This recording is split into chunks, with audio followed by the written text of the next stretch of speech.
गुजरात में रानीपुर नाम का एक छोटा सा हिंदू राज्य था। वहाँ के राजा थे खेमराज। राजा खेमराज का पुत्र मूलराज नीच स्वभाव का, जुआरी और शराबी था, लेकिन राजा की पुत्री सरदारबाई अत्यंत बहादुर और सुंदरी थी। उस समय दिल्ली के बादशाह का सूबेदार रहमत खां शाही कर वसूल करने गुजरात आया था। यह विक्रम संवत की 13वीं शताब्दी की बात है। रानीपुर राज्य में नगर से बाहर कोई उत्सव हो रहा था।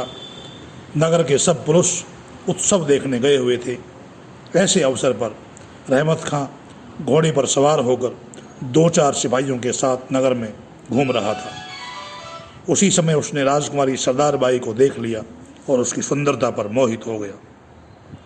रात के समय रहमत खां ने राजकुमार मूलराज को अपने डेरे में बुलाकर शराब पिलाई। शराब के नशे में राजकुमार मूलराज जुआ खेलने लगा। रहमत खां के उकसाने पर उसने अपनी बहन को दांव पर लगाया और हार गया। दूसरे दिन सवेरा होते ही रहमत खां ने राजकुमारी को लेने के लिए राजमहल के दरवाजे पर पालकी भेज दी। जब राजा खेमराज को इसका पता लगा तो उन्होंने पालकी को तोड़वा कर फेंकवा दिया और पालकी लाने वालों को कैद कर लिया।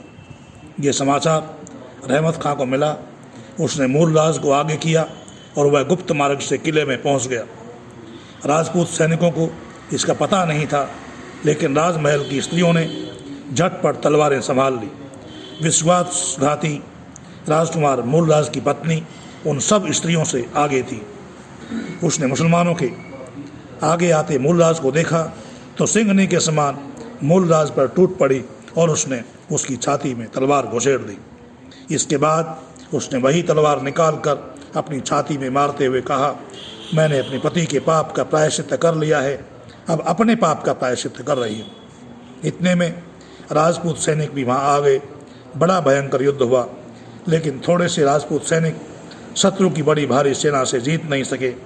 रहमत खां के सैनिकों ने राजा खेमराज, उनकी रानी और उनकी पुत्री सरदारबाई को पकड़ लिया। उनको साथ लेकर रहमत खां गुजरात की राजधानी पाटन की ओर चल पड़ा। रास्ते में ही रहमत खां एक दिन रात को सरदारबाई के डेरे में गया।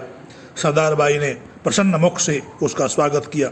रहमत खां जब सरदारबाई की बातों में आ गया तब सरदारबाई ने शराब मंगवाई और अपने हाथों वह रहमत खां को पिलाने लगी। सरदारबाई ने इतनी शराब पिलाई कि रहमत खां बेहोश हो गया। उस वीर राजपूत कन्या ने बेहोश रहमत खां को पैर से ठोकर मारकर पलंग से नीचे लुढ़का दिया। वह डेरे से बाहर निकली जब सभी पहरेदार शराब पिए हुए पड़े थे। उसने एक सिपाही का कपड़ा उतार कर पहन लिया और अंधेरी रात में घोड़े पर चढ़कर वहाँ से चली गई। जब रहमत खां को होश आया तो उसने देखा कि वहाँ सरदारबाई के कपड़े पड़े हैं और एक सिपाही नंगा पड़ा है। वह सरदारबाई के भागने की बात समझ गया। चारों ओर घुड़सवार दौड़ाए गए, पर सरदारबाई अब कहाँ मिलने वाली थी।